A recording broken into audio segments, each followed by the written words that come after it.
Hello, everyone that is coming in from the waiting room right now. I know we had a little bit of technical difficulties and a Zoom link shift, so we're going to give everyone just a minute or two to filter in before we get started.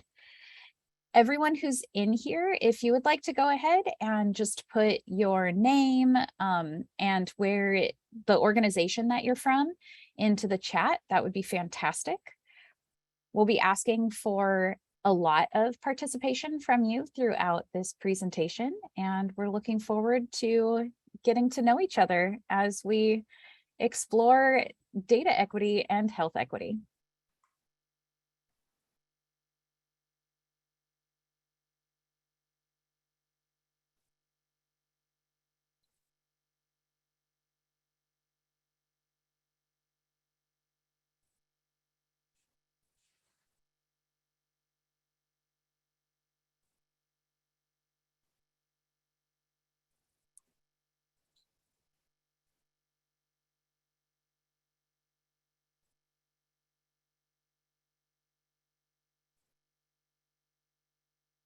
All right, well, it looks like... Shannon? Yes. This is Flavia, Spanish interpreter. Would you let us know when it would be the right time to make the interpretation announcement in the beginning? It would be about 45 seconds. Oh, yeah, I was just gonna say that we should get started. It looks like the people in our waiting room are starting to slow down. So I'll go ahead and hand it over to our Spanish language interpreters for an announcement. Thank you so much. I will do this announcement first in Spanish and then I will do it in English. Okay. Buenas tardes. Mi nombre es Flavia. Estoy aquí trabajando con mi colega Telesh y también con mis colegas Dresden y la otra intérprete Lex. Estamos aquí proveyendo interpretación en señas americanas y también interpretación al español por si ustedes quieren escuchar esta información en español o en lenguaje de señas americanas. Para conectarse al español y escuchar todo esto en español, por favor vean abajo de su pantalla en donde hay unas distintas indicaciones y hagan clic en donde hay un globo terráqueo y opriman español. Allí estaríamos proveyendo toda esta información interpretada simultáneamente en vivo al español. Si ustedes quieren ver los intérpretes de idioma de señas americanas, pueden verlos en la pantallita y están marcados en el spotlight, así pueden verles bien. Muchas gracias. Good afternoon. My name is Flavia and I'm working alongside my colleagues Telesh, Spanish, English language interpreters, and I'm also working alongside Dresden and Lex, American Sign Language interpreters. If you would like to receive this information in American Sign Language or in Spanish, you can go ahead and both Dresden and Lex will be spotlighted so you can see how they're signing simultaneously. And also, if you would like to listen in Spanish, Telesh and myself will be doing the Spanish simultaneous interpretation.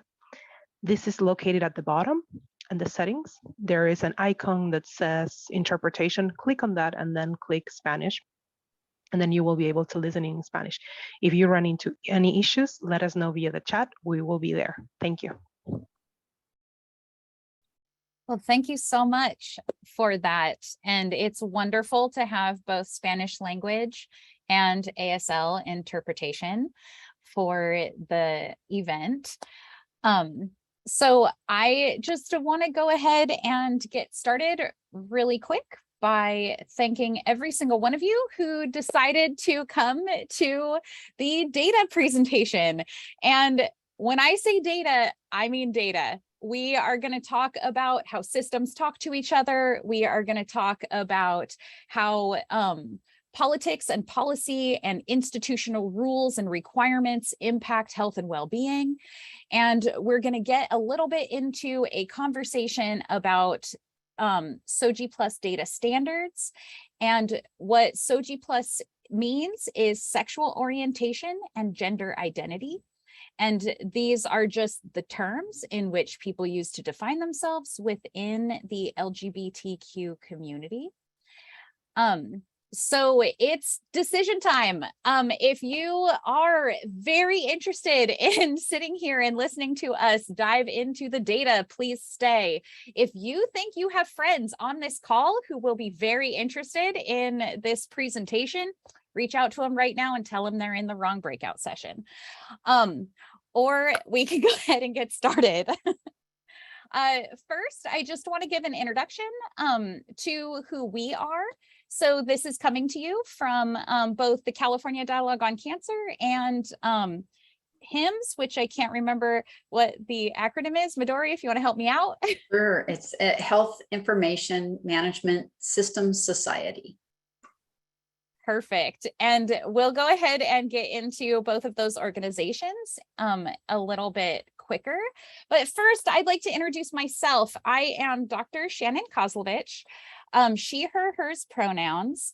I am a bisexual queer woman, a cisgender woman, a scientist, an LGBTQ activist, and a tobacco use prevention enthusiast.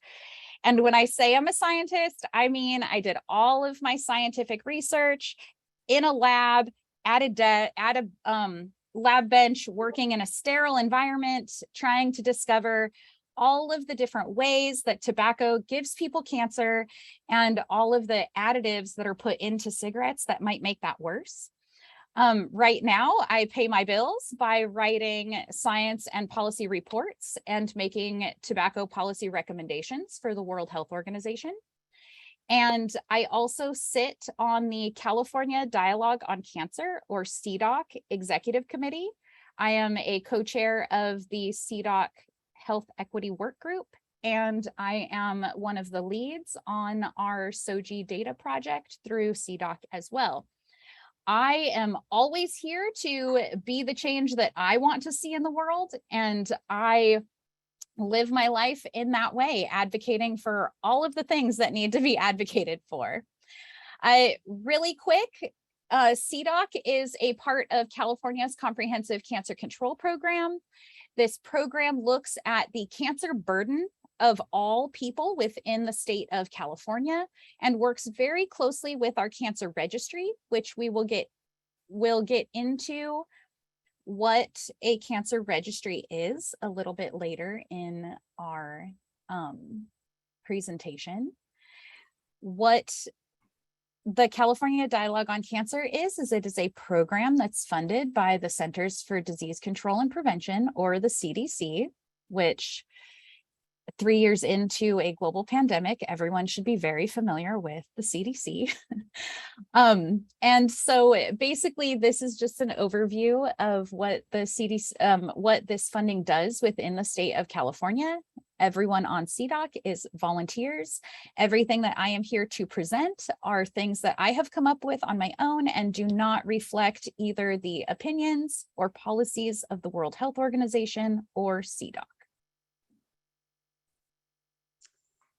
Welcome, everyone. I'm Midori Kondo, and my pronouns are she, her, hers, and I am also a member of the community. I identify as a gay woman, have a beautiful wife, and a great life, fighting for health equity and data equity. I am the Director of Clinical and Business Applications and Digital Health at Fred Hutch Cancer Center.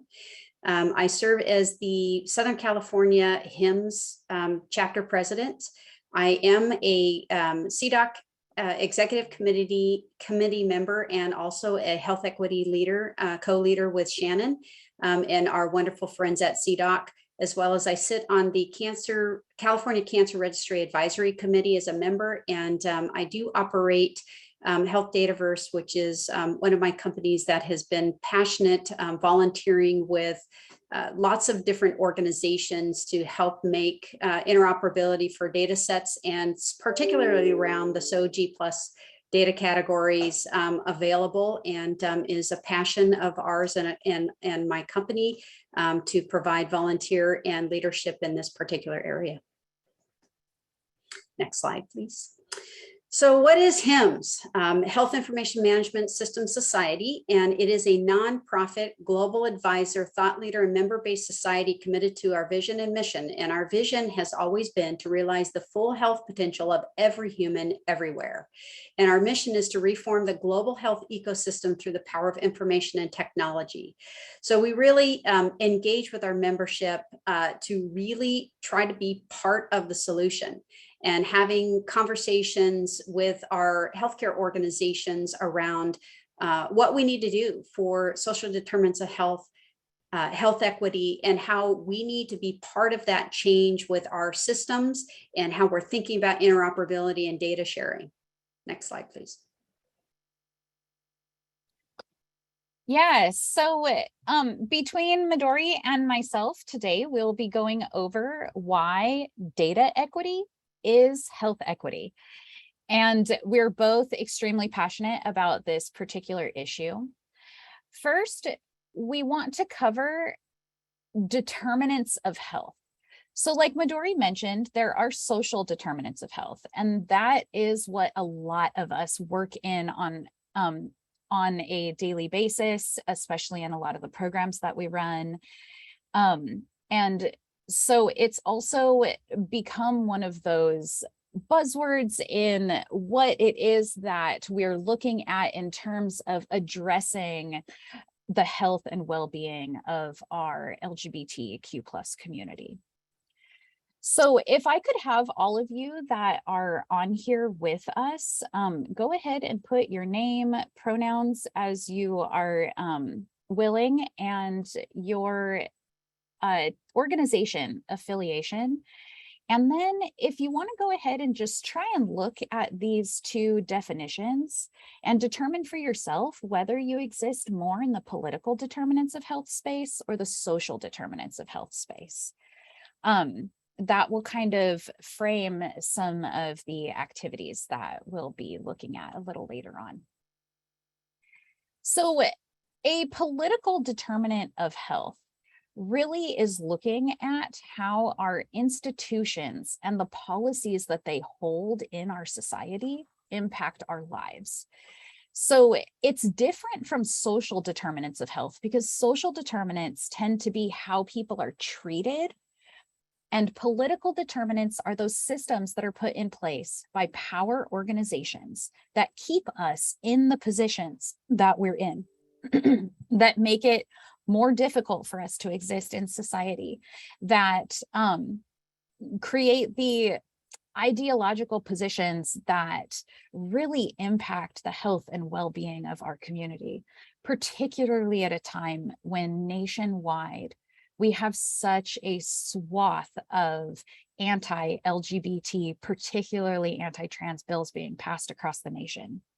These types of political institutions or political determinants of health really impact the mental health, physical health, and emotional well-being of all of our community members. And this is a topic that we tend to exist in when we work in advocacy spaces where we are trying to get institutions to change their policies, or we're trying to get them to just do the basic part of collecting data on LGBTQ plus participants within their organizations. So really quickly, just as level setting so that all of you know where Midori and I are coming from when we say SOGI plus data or SOGI data. Sexual orientation is defined as the identity that a person holds based on physical, romantic, and sexual attraction or lack thereof. Gender identity is one's innermost concept of self as a man, a woman, a blend of both, or neither. This really is how individuals perceive themselves and what they call themselves, which is completely separate from sexual orientation. I know that this is an LGBT audience, but I do always like to have a little bit of level setting, regardless of the setting. And then the reason that plus is on a lot of the work that Midori and I do for sexual orientation is because We also have a lot of complex biological and physical combinations of internal and external sex organs and hormonal environments, or just body organs in general, that impact health and how healthcare is administered to different individuals. This includes the intersex community, but also includes things like organ inventories for knowing what you need to go get cancer screenings for, and among other things. So the reason that we are so passionate about this topic and that data equity really is health equity can be looked at through the lens of cancer care. And that tends to be the space that Midori and I occupy a lot. So a lot of our examples are going to be heavily cancer related. First, healthcare is just lacking for LGBTQ plus people. And particularly when it comes to cancer. Our institutions, our clinics, our cancer registry aren't equipped all the time to collect information that lists people by their sexual orientation and gender identity. Clinicians and clinical staff aren't comfortable asking these questions. They're not trained well, even if the questions are in the programs. And this leads to our communities being left out of data collection, which means we are left out of data-driven solutions. And almost all healthcare institutions base their community programs and their outreach efforts on the data that they collect and the data that they have and the data that is accessible to them. This in particular is a huge political determinant of health that can be mitigated by institutional policy change and systems that can be changed to ensure that they are capable of collecting data and affirming data in an affirming way for our LGBTQ plus people. So you will hear me say this a lot. Data equity is health equity. If you take nothing else away from this entire presentation and everything that Midori and I are going to talk about and some of the ways that we're going to bring you into the conversation, please just take away the tagline, data equity is health equity. So why are we focusing on political issues? There are so many social determinants of health out there. But the political issues are what keeps a lot of our, what makes a lot of the social determinants of health possible. It's what creates our culture. A lot of our political systems and institutional policies are what hold those structures in place that negatively impact the lives of LGBTQ plus people in every aspect of our lives. And it is those institutions that have a responsibility to us and to society to make the changes. So with that, I'm going to go into our very first, let's try this out.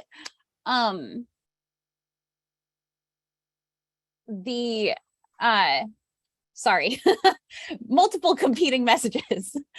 We're going to go ahead and I just want everyone right now to really quickly think about what are other areas of our lives that are impacted by political determinants of health and well-being. How does this impact you and the work that you do? How does this impact you in your life? If you are willing to share in the chat, please do. If you have anything that you would like to talk about out loud, please raise your hand and we will go ahead and call on you and you can answer the question. We also have this handy dandy program that we are going to try using to create a word cloud of answers. And I will just go ahead and say that it is new. So anyone who is tech savvy, you can do the thing where you scan a QR code and access it. If you can't do that, we'll go ahead and put the link in the chat. And I will see if I can show the word cloud live. Is anyone able to make it work? I can't be a participant and looking at it at the same time, apparently. I'm going to test it out there, Shannon. Okay, and then when you do get to the QR code, that Q&A is not being monitored. You do need to click on the polls link. And I should be able to.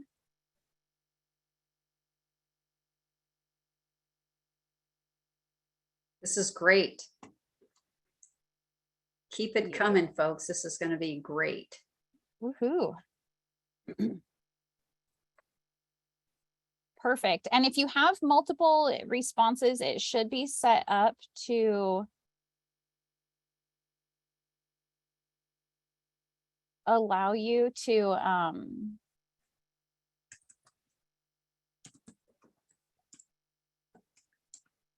and then what we can do here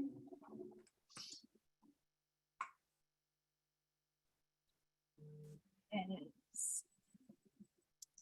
when we try new things, everything's fun.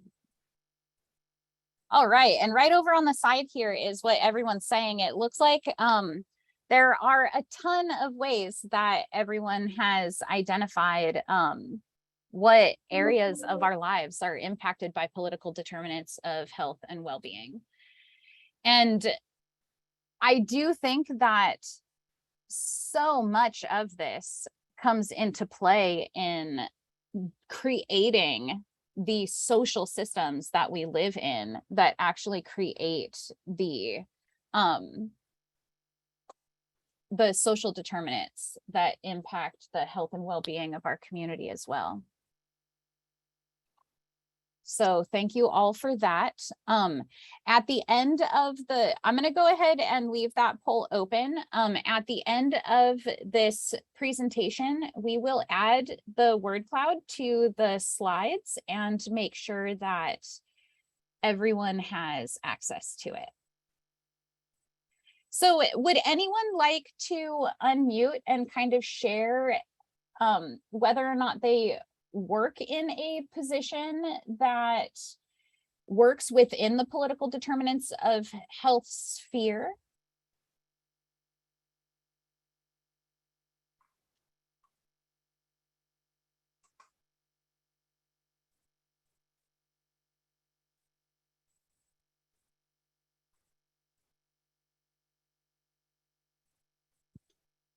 All right. We're seeing the presentation mode there, Shannon. Mm-hmm. Is that better? Yep. Perfect. Okay.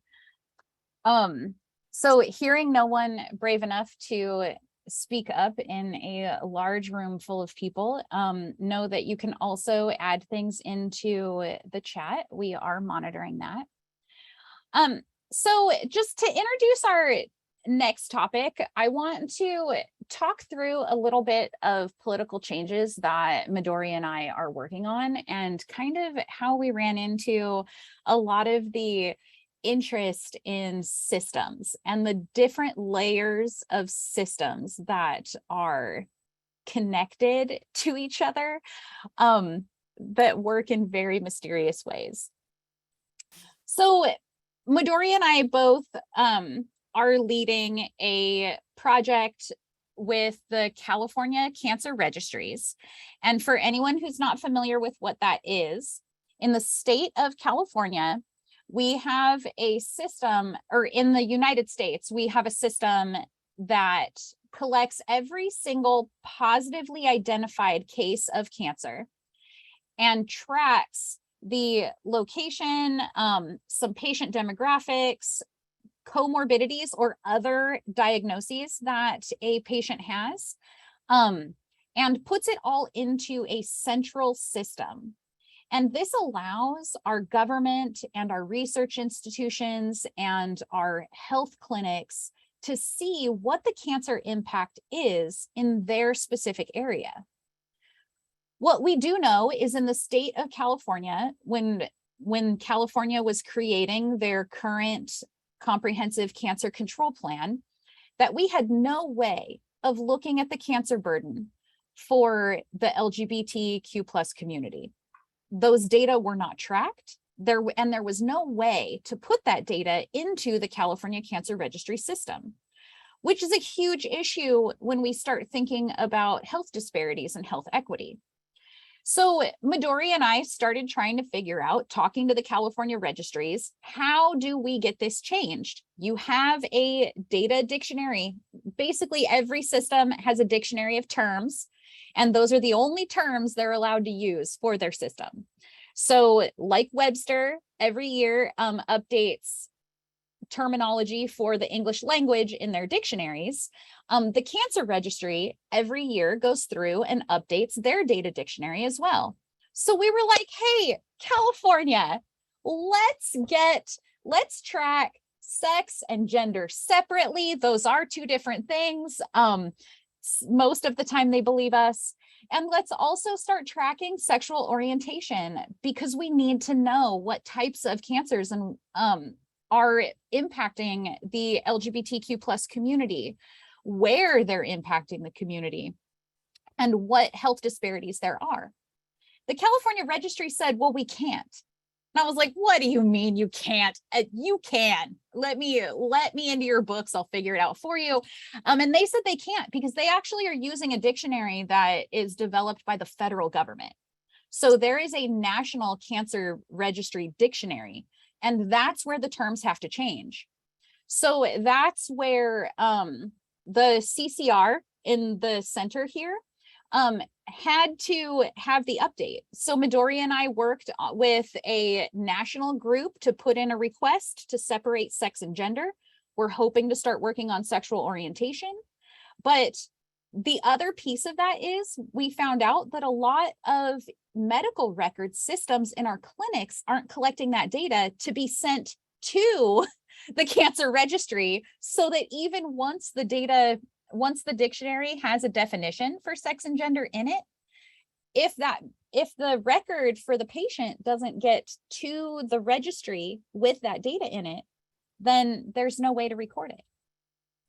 So that is where our dilemma is. And from there, I will hand it over to Midori so she can walk us through all of the different data systems that talk to each other in all of these processes. Great, thank you, Shannon. So we've got a complex network here of computer systems, and sometimes they talk and sometimes they don't. So as Shannon was pointing out, the electronic medical records, or the EMRs, which includes the primary care providers. In our case, we're using the use case, and where we've been advocating is in cancer care. So some of the terms we have here, the medical oncologists, they could be on their own EMR. The radiation oncologists could be on their own EMR, the surgical oncologists, and then the health systems in which you actually go to have your procedures done could be on their own. So we start out with sort of a plethora of different EMRs that different groups can be on. And then there's also ancillary systems. These are a lot of times third-party diagnostic labs, pathology groups. There could be an imaging center for radiology. You could be going to a completely separate place for your radiation therapy. There's a retail pharmacy, or the pharmacy where you may be getting chemotherapy for infusion, and there's genetic testing that's being done. So, you know, BRCA, BRCA is a gene for patients that could be predisposed to breast cancer.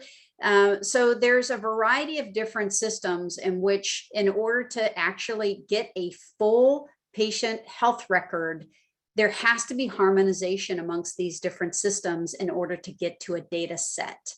And to get to this data set is important, you know, to be able to improve health equity, finding out populations that we're not reaching, making sure that patients are getting screened early, making sure that people that are at high risk of carrying a genetic predisposition for cancer. All of these different things, we need to have these systems really talking and getting to a complete data set for that data sharing and transparency, so the medical community can target and find patients that require these services. And that's why that data equity piece becomes so important, because the more we can share the data, the more we can get in the data, the closer we get to providing health equity. So what happens next? How does this actually get to those cancer reporting repositories? Well, in a lot of these health systems, and it's mainly in health systems, they hire specialty certified tumor registrars, or CTRs. And the CTRs use specialty systems for case finding. They get some data feeds, albeit not a ton of data feeds from electronic data that's put in to the EMRs. A lot of times they have to get access to these other systems, and they manually have to go through all these different systems to abstract out the captured defined data set, or this defined data set that the national registrars are, and the data, the NACER has defined what needs to be captured and reported. So all of these cancer diagnoses are reportable to state agencies and federal government, and they define this data set. So you can just imagine, as Shannon was saying, that we realize, wait a minute, we've got to get to the people that are defining these data sets in order to start to get alignment with the vendors for EMRs, the vendors for ancillary systems, and making sure that the specialty CTR systems actually also have the data fields, which some of them do not. We are finding out from a SOGI perspective to populate that data set to get to now, all the way to the far right, to a true data set for cancer reporting. Now, who funds this? The CDC funds the National Program of Cancer Registries. And it's called the NPCR, and it is a data repository for these reportable, the reportable cancers. Now, the CDC really funds about 46 states. And so there's a secondary data set called SEER, which is the Surveillance Epidemiological and End Results Program, SEER, who actually, they fund 3 territories and the District of Columbia, and they are about 48% of the US population. So you can imagine there's also an overlap between SEER and NPCR. It requires both reporting systems to end up to get to 100% of the US population covered in the data repository. So this is very, very complex, as you can see. So we've got different systems, we've got different data repositories, and all of this has to come together in order us to get to a full data set for patients. Now, the Commission on Cancer is another database. It's an accreditation program for comprehensive cancer centers. And these comprehensive cancer centers also have quality measures to ensure that all patients are first, have their data reported into a specialty CTR system so that it can be reported to the CDC and to the SEER data set. It also provides different programs for nurse navigation, for social work, for different comprehensive cancer services to improve cancer outcomes in patients. And so this becomes also a very important data set to be able to dig into, to look at how well you're doing. And so the Commission on Cancer provides a progress report to cancer centers every year, albeit the data is 3 years in the past. So this is not a real-time reporting system of how you're doing. So how they're doing today won't be available for 3 years down the road. So we need to get to more of a real-time data repository, which is why NPCR has been looking at, and you can see this purple cloud above cancer reporting, have been working on having data in the cloud to have a lot more of cancer surveillance be cloud-based in a platform that is more real-time. So the first project that they're working on is with HIMSS, and this is a pathology, sending electronic pathology results into the cloud. And there is a bigger plan to actually have more data available. Next slide, please. So these are the different state agencies that are working on bringing a cloud to our provider community. We've got ONC, which is the other area we're going to be diving into, which is the Office of National Coordinator that supports the HHS, and it is the data set that defines interoperability standards for EMRs, and also for any reporting that goes to the Medicare and Medicaid programs, AHRQ, which is also is the American Health Data Repository for determining how well we're doing with quality care. And the CDC, which also funds the cancer registries, they are also focused on making sure that there's a complete data set, and the National Institutes of Health. They are the three big supporters of getting to a comprehensive data set. As you might have heard, President Biden also signed in a reignition of a program called Cancer Moonshots, which is also funding the NIH to get to a comprehensive data set. And then there's a variety of state agencies, because of their state reporting, that are involved, and CDOC is one of those state agencies. Next, please. So ONC, we're going to dive into this because this becomes really important as the advocates around the table here in our meeting today. If there's one takeaway where you want to be part of the difference, we want to be able to also say, get on to the ONC website and provide feedback for these data elements that are being considered for interoperability. And this agency is through, it's the ONC, which is the United States Core Data for Interoperability, and their focus is on mitigating health and healthcare inequities and disparities, and addressing the needs of underserved populations, and addressing public reporting needs, investigation, emergency response. So they were also involved with COVID and updating data elements for interoperability for COVID data. And they just released their version 3. Let's take a step back. They put out a request for potential data sets that are going to be in the next version for interoperability. And then they ask for annual feedback. And this happens usually about once a year, but we're seeing version 3 and version 4 starting to blend together. So as soon as we got sort of this approval in July, they have not actually published the final data set. It had to undergo executive review and is getting ready to be published, but we want to be able to share with you what they're thinking. Next slide, please.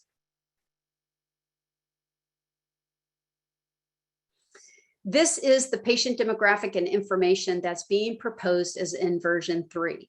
And as you can see, there's some asterisks next to the data sets that have been proposed to be added, and we are waiting for their final publication. Now the reporting period has closed, and we're just waiting to see on bated breath, because as soon as they actually release these, the information goes to the EMR vendors so that they can start to begin on what data elements should be available and what categories that should be listed in the data set. Now, this is not a perfect process, and we'll get into a little bit, into that as we sort of move down the slides. But this is the proposed data set that's coming out.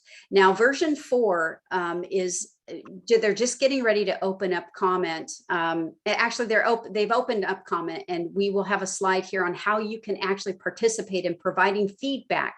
Now, you can get on the website, you can look at these data elements. If you find something in the list that's missing, or there's something here that is particularly troublesome in the way that they describe something, you can provide all these comments, and the comments are also available for you to review. Next slide.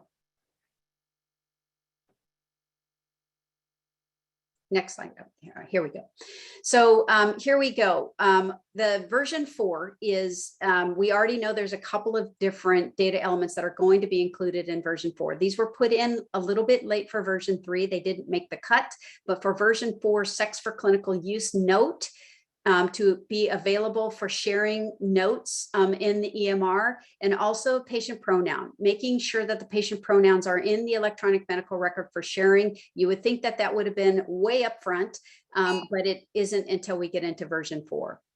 So you can go to this website here, and maybe Shannon, we can put that inside the chat. I can probably add that in there. You can go out there. There's a form for you to fill out there, and you have till September 30th to provide comment.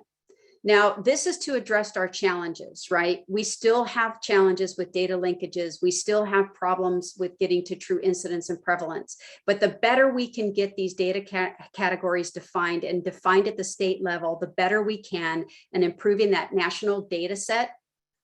You can go to that next slide, Shannon. It's okay. I started. Midori, Yeah. I'm sorry. We have a question Sure. from the chat that's clarifying what for clinical use means, and how is that different from the proposed sex category that's currently in there? Good question. So there is do you want to, oh, you got it up. Okay, I see. I'm going to put I was just in the process of putting the link in the chat for providing feedback to ONC. So I just put it in the chat. So sex for clinical use. So as the transgender population actually goes through the transformation and is now has a new sex category, the whole idea is to be able to have that information and it not fully go away, but not be a public knowledge in the medical record. So in your My Chart, for people that use Epic, you can actually, there's new functionality coming out where you can basically not have anything in there that, like if you were female going to a male transition, you can sort of suppress and hide the female components of it, but have the male components in sort of your front facing chart. Now, from a clinical perspective, you know, you want to know that you might have organs that are of the female sex at birth category, so that you can still trigger health and wellness, so you can still have all of your organs. They call it an organ inventory, and it's to trigger health maintenance alerts, so that if there's anything that needs to be checked out on a regular basis for cancer patients' health, that it's available. And so there is a note category so that clinicians can actually trigger these health and wellness things for you, but protect some of the other information that you might want to keep, because that person is now the sex they should be, that always wanted to be and are. And there's no reason for you to be able to, to be able to have that in your chart where everybody can see, from the registration staff all the way down to other folks. But you do want to have this in your chart to make sure that you are getting the health and wellness alerts. Shannon, do you have anything to add to that? Yeah, so just as a follow-up, the statement was, so that's basically the same as sex assigned at birth. And I think the move to calling it sex for clinical use or sex for clinical reference, which is also a term that you'll see a little later on when we're talking about a different database, that is trying to move to a point where gender is the default that is shown, and sex for clinical use is something that is still recorded until we have a nationally established organ inventory for healthcare purposes. So sex for clinical use is, in everything that Midori and I do, not advocated for use outside of a clinical environment. And at the moment, we don't have anything to replace the term sex with for insurances to make assumptions about organs that people have for healthcare services.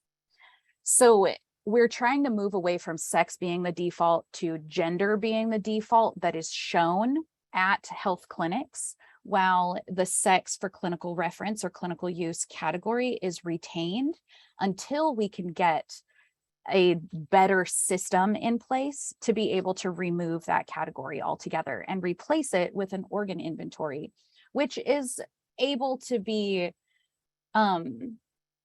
more individual.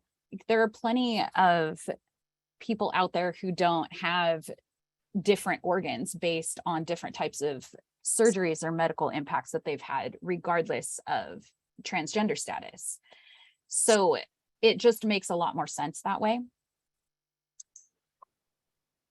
So yeah, apologies for the interruption, Midori. I'll go ahead and No give you problem. your slide back. I'll just wrapping that up. No, it's a great question. It's important, right? And it's the whole reason why we're here. So I think those are great questions. Yeah, and Midori, the interpreters are letting both of us know that we're both very speed talkers and asking if we could slow down our cadence just a little bit so that anyone on the Spanish language channel can catch up and get everything that we're saying. And we have a lot of acronyms in healthcare, right? So and institutions. I mean, it's tough, totally tough. And kudos to folks trying to keep up with this healthcare language. We should get better about these acronyms, but we are terrible. So some of the challenges, and I think this gets us to our next workshop, is, we are making progress, right? But there's a long way to go. I just was actually at the EPIC user group conference. There's some great functionality getting ready to come out. And so somebody just put in there about how do I get my own EHR team to teach my own teams, get involved with HIMSS. We're going to have that slide that's going to come up. It is one of the things that we do is engage with healthcare organizations, and we help guide them on what they should do with their electronic health records. And so we absolutely want you to be involved. We have a whole advocacy group, and we will help. So anyway, the data linkages, they've been limited, but as I was showing and Shannon was talking about, we're getting better at trying to improve the data set. We want to get to that true incidence and prevalence, but we need this adoption. Adoption becomes a very important piece, because after we define the standards and we get the states in the national level on board with the data sets, if the providers and the folks at the front lines are not doing the documentation, and if the community doesn't feel comfortable and safe to report the information, we're going to struggle. We're going to struggle to still get to that data set. And we really have to work together to get there, to overcome these challenges. There is also a lot of burden on the cancer tumor registrars. They are still hunting and pecking through the records, and they are literally, if there's not an electronic data set for exchange, they are reading notes. They're trying to find sexual orientation as an example. It hasn't been a field in electronic medical records. Now, Epic and Cerner and some of the larger EMRs are getting better, but there's still smaller EMR vendors that do not provide the data set. And in fact, they'll request money. And so some of these organizations there's a reason why they're on a smaller EMR, they've got to cough up maybe $5,000 or $10,000 to add some of the missing elements in a complete data set.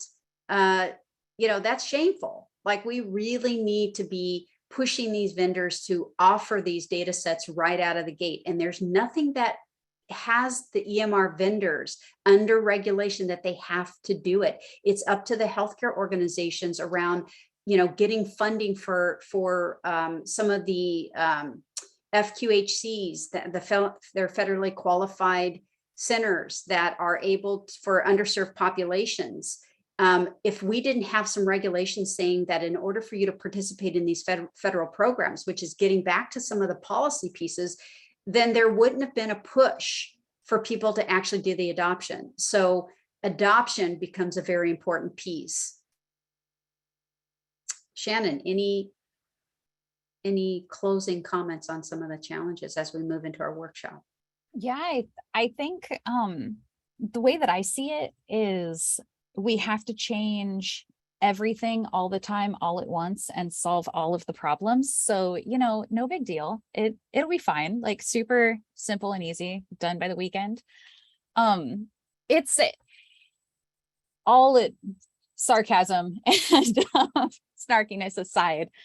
I think that a lot of this comes down to when we get bills put in place, like in California, the huge win that we had that required the state of California to start collecting sexual orientation and gender identity information for COVID-19 cases.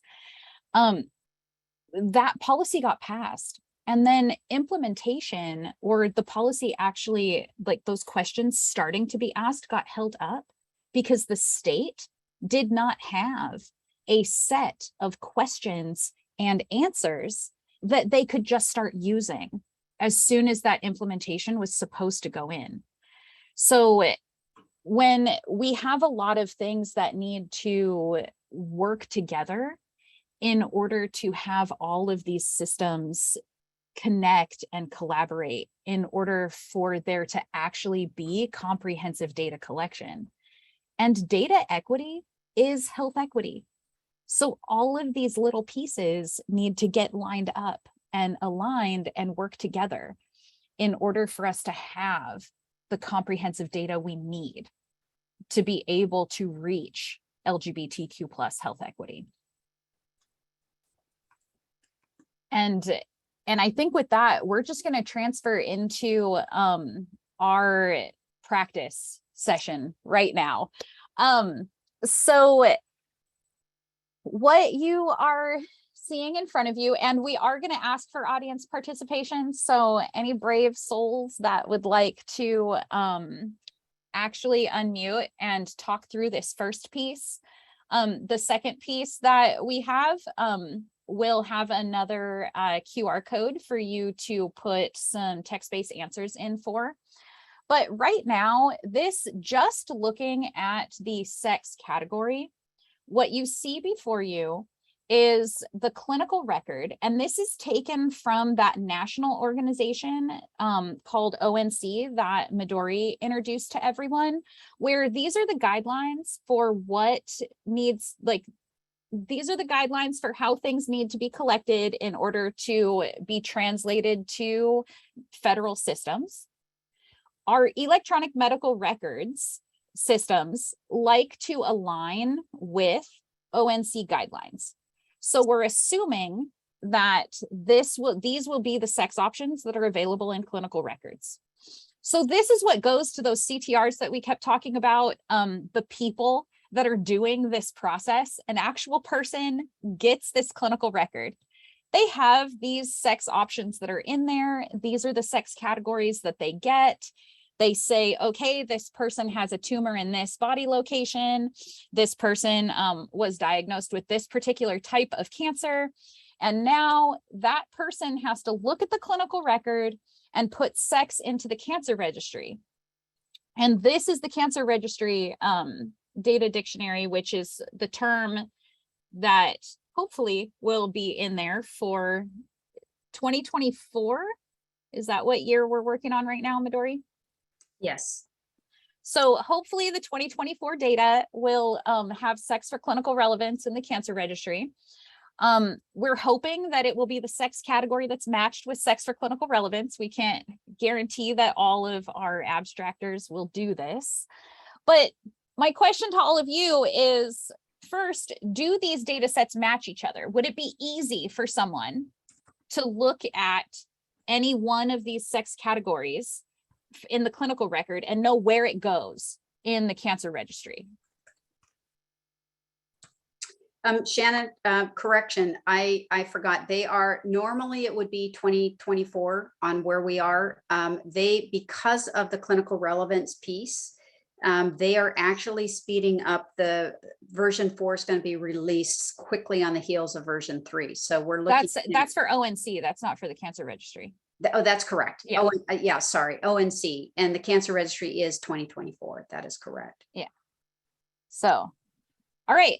Does anyone see any places where people who are looking at this might get tripped up and not know, or have to make their own judgments and determinations for which clinical record, sex designation gets added into the cancer registry?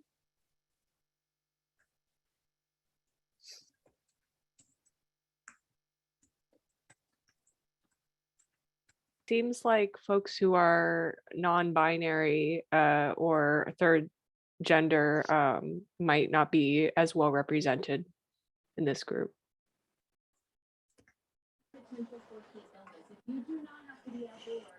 I would have to say other under sex for clinical relevance, just because it's too wide of a net.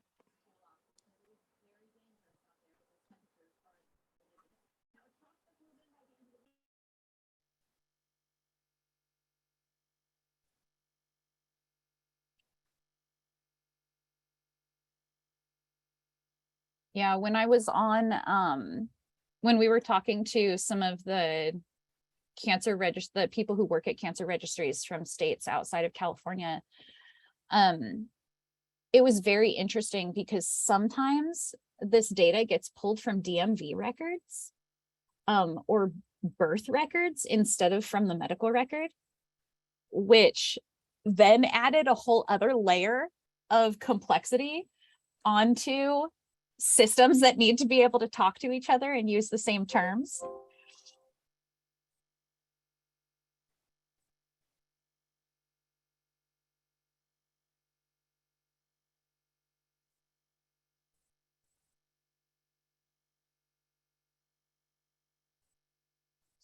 Yeah, someone in the comments said that for folks in the clinical record who have the not listed, please describe for the clinical record, don't actually even have a clear category within the cancer registry.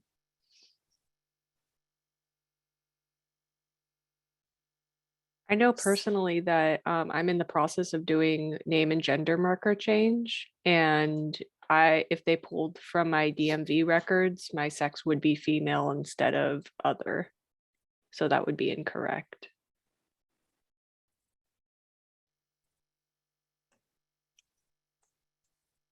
Yeah.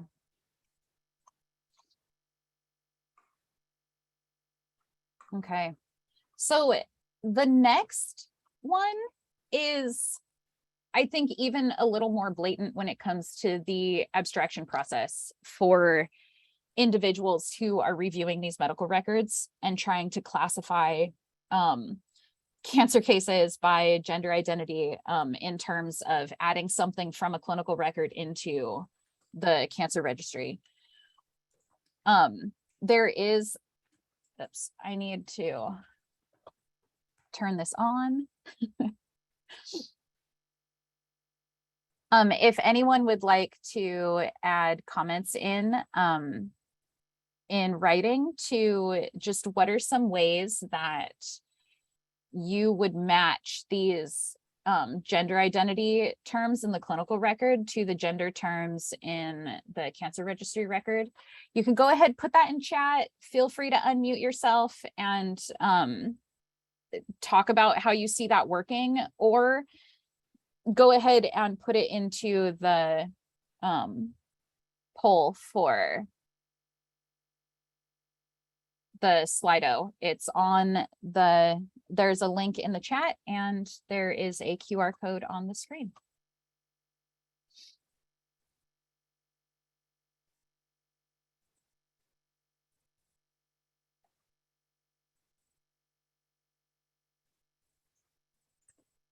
And again, if you click either the link or you scan that QR code, you will need to click on the polls tab. And I guess I need to be able to see it, so.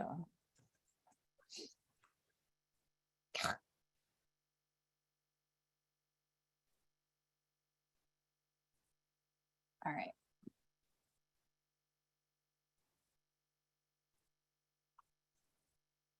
Does anyone have any comments or anything that they see in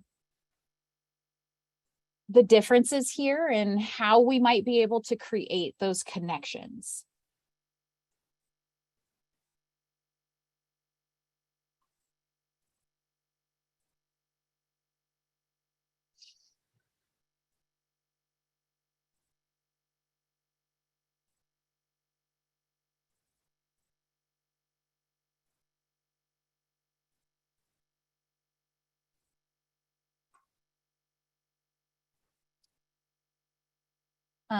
So we have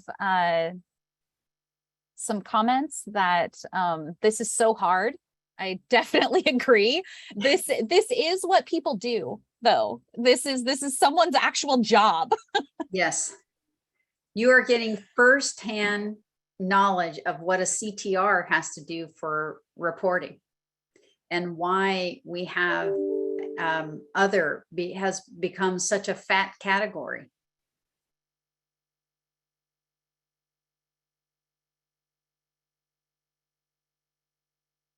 One of the questions in the chat, Midori, is there are so many options in the clinical record. I love that. How can we get that number of options in the cancer registry? That is a really good question. Shannon is smiling because we were very vocal in working with our NACER colleagues. And this is funded by the NIH on updating enough categories. And the interesting thing is that there's a little bit more of a conservative nature of the CTR leadership for NACER. I am hoping that they are actually going to be seeing the ONC guidelines that have more options and realizing how difficult this is. And one of the things that Shannon and I have been passionate about is actually providing education programs for the CTRs, because we want them to also advocate for themselves. This is a very difficult job. And it is one of the things we're going to keep pounding on NACER. We're going to keep being part of the change. But we also want to empower the folks that have a greater voice, because those CTRs are the ones who end up becoming leaders in NACER. And the more we can educate them and have them run them through examples like this of day in the life, you know, the more that they can advocate for themselves. And a lot of times what's interesting is we found out the tumor registrars didn't know what was happening with the EMRs and how they can advocate for a change with the EMRs. Now the EMRs surpass them and they're like, oh my gosh, how am I going to map this? So education and providing a platform for these folks to get aligned is what we've been working on. Yeah, and then there was also another question of, is one of these records considered the gold star list? Should one of these be what we're asking everyone else to match to? And I would actually like to turn that question back to the entire group here, because I think that leads really well into the next topic of discussion, just about standards and how those get created. So does anyone have a comment on whether one of these lists or the other one would be seen as a gold standard, or if they're both still lacking something?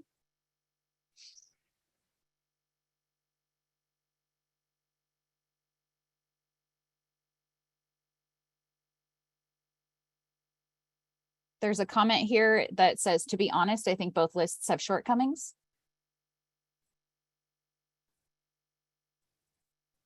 Beck, that's a great point. This is in a specific case of health data being taken from your doctor's office to a tracking system for any kind of infectious diseases, in this case, cancer, which also gets tracked nationally, to look at where there might be outbreaks of cancer cases.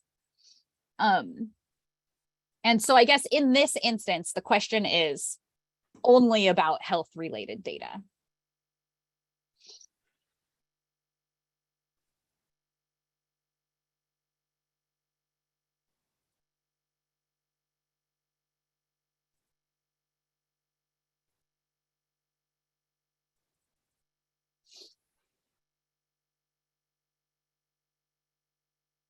Yeah, it sounds like the clinical record feels more inclusive to me and would be my choice within my county work.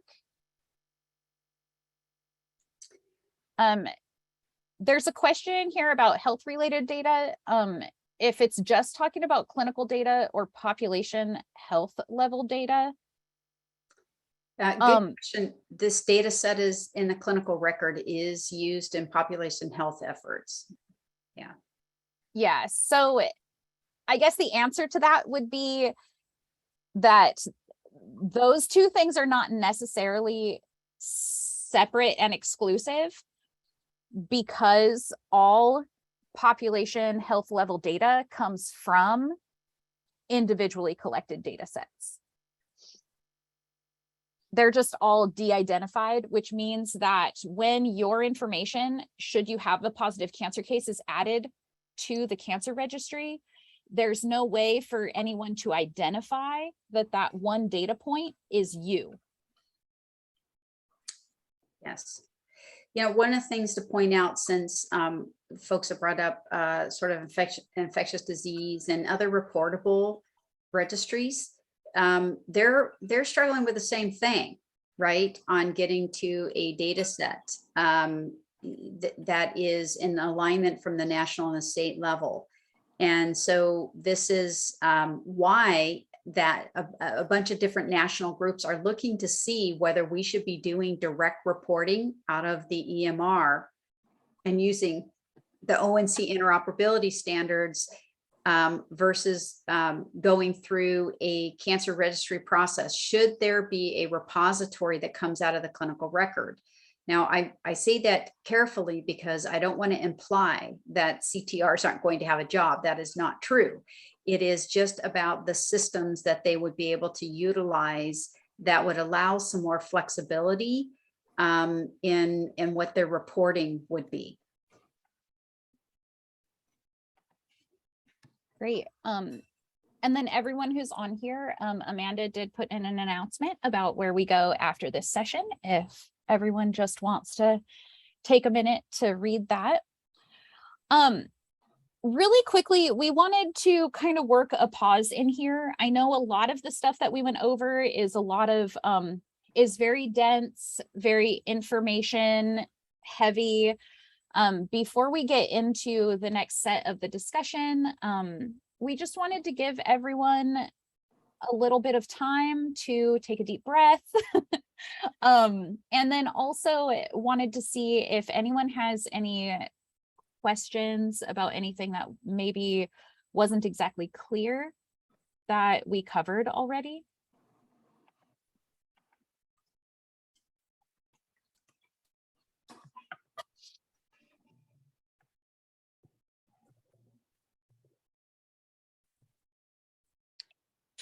I just had a question.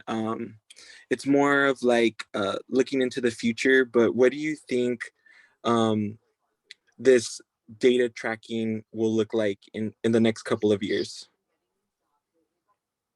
Oh, I think I have a couple of different answers for that. I'm very hopeful that within the next couple of years, most of the health systems that anyone interacts with will have some form of SOGI data collection.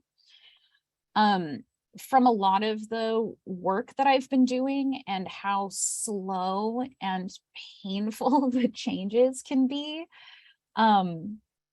I see it still being a ways out for all of the data that's being collected to match each other, which makes it difficult to combine things into population health level data sets. Yeah, I would have to agree. And because there's a lot of this left up to the states have very different data elements. I will say Washington State is one of the states that is most progressive in their data set that they want to capture for SOGI Plus. And the EMR vendors, I mentioned, I just came back from Epic, and Epic's EMR, which has probably about, they just reported that they've got about 85% of the US population has at least one record in Epic. So they've got the largest EMR data set in the world. And so they are looking at ways of opening up data sharing, and particularly for research and for health equity. They're looking to see how they partner with government agencies, because they have, it's like 155 million unique patients in the system, and they've got billions of data elements and encounters in the system right now. And so they're partnering with different states and trying to figure out what data elements should be in there, because they have such a large market share for the use of the EMR. But they're even struggling, with really progressive states like Washington State. Their cycle for updating functionality in the system is not keeping pace with really progressive states, but they're clearly ahead of a lot of the other states that are more conservative in nature. So there's some state mandates, and getting the states all aligned with a core data set, I think, is going to be something that's going to be important. Great, thank you, Midori. I did note the other questions that are in the chat, and I think some of them will be answered in the next session, or the next topic that we're going to cover. So we're going to move forward right now, and let's talk about SOGI data standards. So just kind of talking about what it looks like when data is being collected differently across different continuums, looking at whether or not a universal standard is possible. That is kind of everything that we're hoping to cover in here. So some of the schools of thought in terms of creating a SOGI data standard are, I kind of put 3 different buckets in here. They're the ones that I could think of off the top of my head, and what I hear a lot of the SOGI data environment and activists talking about. There's definitely a lot of organizations that are creating what I call the one standard to rule them all. They want to create one set of questions and answers for SOGI data collection that can be used everywhere. Health, public programs, at community organizations, county services, schools, just everything, the exact same question and answer set, research, just everyone uses the same questions, easy peasy, we're done. There's also some push for different standards for different sectors, and I'll talk about that.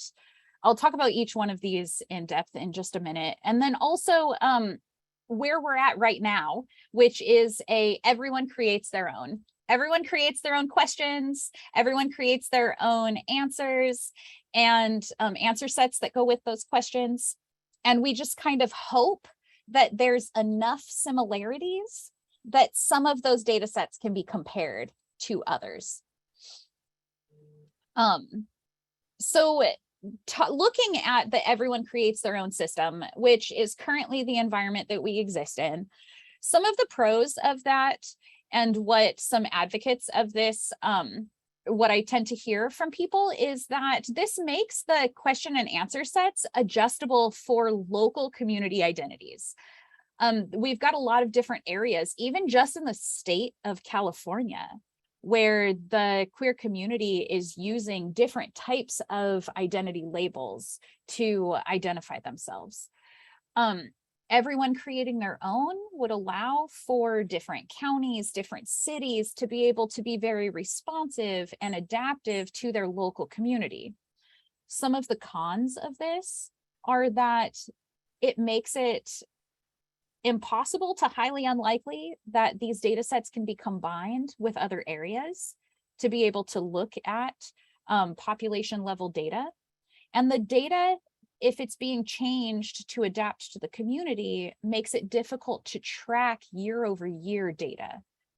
So if you're looking at trying to figure out if health disparities are changing, either increasing or decreasing, you need the same questions that are asked over a span of time to be able to compare one year to another. And if the questions are different, it makes it very difficult to compare one year's data to another year's, or one data set collected in, say, LA County to what, say, is collected in Santa Clara County. Then there's the one standard to rule them all. Some of the pros of this is that everything would be the same everywhere. We would be able to compare all of our data sets together. We could have huge population-wide health data studies.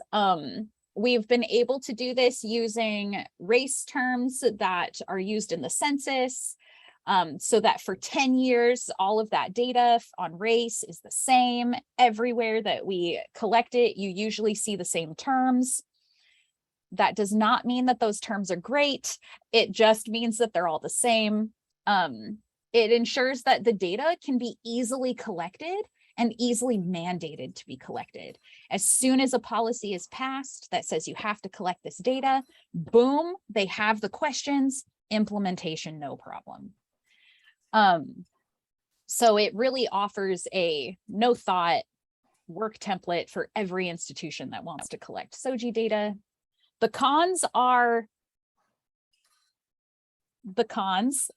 This could be what we end up with as a standard.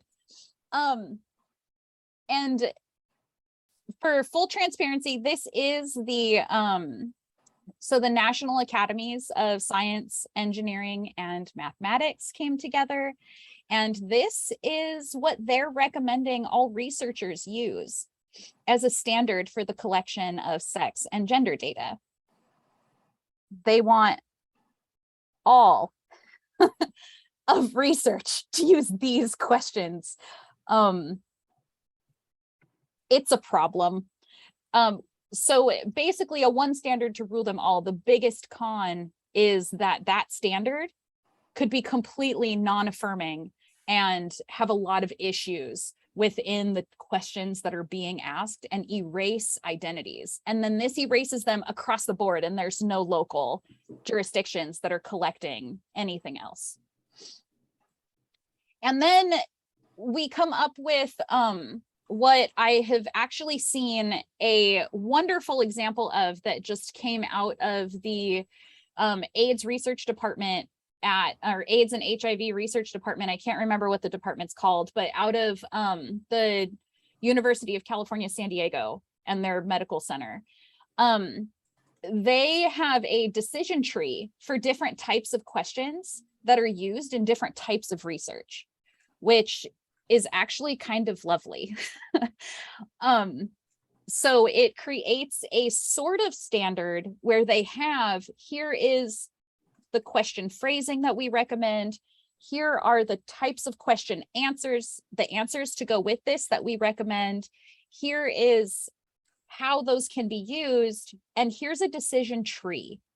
And it's basically one of those things where you see the little bubbles that are asking like yes and no questions, and you just kind of follow that decision making down to this is the question and answer set you should use. So when we're looking at SOGI data terms, they tend to get put into buckets of sex, gender, sexual orientation, sexual characteristics, and an organ inventory, which sexual characteristics and the organ inventory should be combined.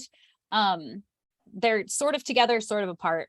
There's a lot more that goes into sexual characteristics than just an organ inventory, which is why I chose to list them differently.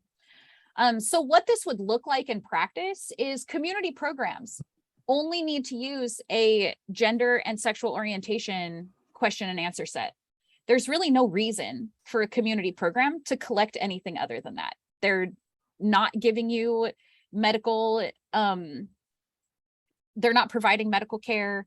They don't need to know anything beyond or track anything beyond gender and sexual orientation. Research ranges from surveys that take you 5 minutes on your phone to clinical research for what the best chemotherapy drugs are for different populations. This means that research is going to need a decision tree for what type of SOGI plus questions are necessary for the type of research they're doing. And then in the healthcare environment, they usually need to be able to collect all of this information because insurance needs some of it, different types of doctors need some of it. So in these cases, there should be the option for healthcare to collect all of them. And with this, we're really curious from all of you whether or not you think one of those options might be better than any of the other ones. Again, the QR code for this survey is in the slide. There's also a link that is in the chat that you can go to. And if you scan the QR code or click the link, make sure that you select the polls tab and not Q&A, and it'll take you to that poll if you would like to give us your opinion. And then does anyone want to share what their experiences are with any of these, or what your own decision making is for how you think these would fit best in society and our current climate? Someone's recommending a mix, such as a minimum standard or recommendation with flexibilities to add subcategories depending on sectors. I like that. It's mix and match. Hopefully it helps roll up categories also. Sort of like someone mentioned earlier, Asian Pacific Islander, Office of Management and Budget, defines Asian, but in California, we break that up into your specific Asian background, your specific Pacific Islander background. So there's a recommendation, but depending on your community or your sector, you can have other categories as needed.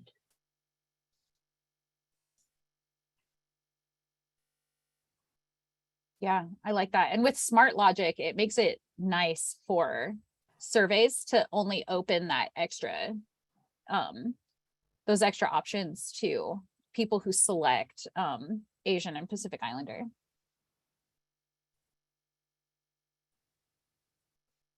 So great. Just in the last couple of minutes, really quickly, and I think I might have talked too long at some point, but we do have just a few minutes left. So we'll go ahead and put some of the links for how to work with, if you're interested in joining CDOC or hearing about what this group does. And again, this is the California Dialogue on Cancer.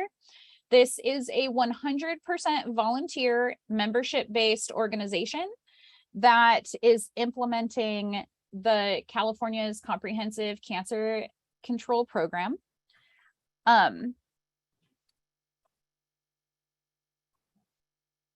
So we'll make sure that y'all get that link.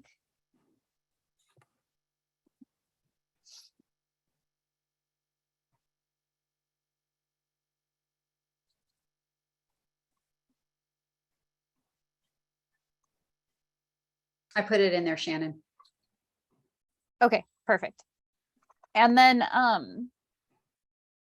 Midori also is the president of the SoCal chapter of HIMSS.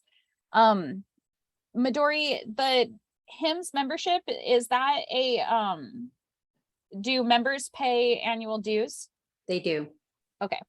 So this is a dues collecting organization. They do a fantastic amount of work in information technology spaces, if you're interested in getting involved with them.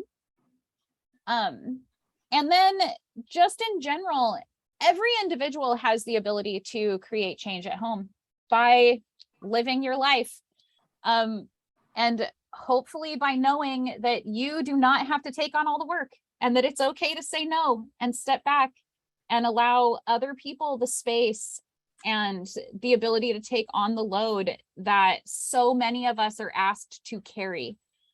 And then participate in research. And if they don't have SOGI data questions or if they do and they don't include you, write to the people who are running that research program and tell them shame on you. I should be represented here. And also, Pride Study is a huge nationwide LGBT research study program that is collecting data on all of us. Health data, they're trying to fill in the gaps. And they also have one of the most amazingly comprehensive and affirming lists of sexual orientation and gender identity that I have run across in the research sphere. I do want to say thank you to everyone who joined us today. Thank you for participating as you were willing and able. And I hope you all enjoy the rest of this convening. The network is always a pleasure to work with, and they put on amazing events. Thank you for having us.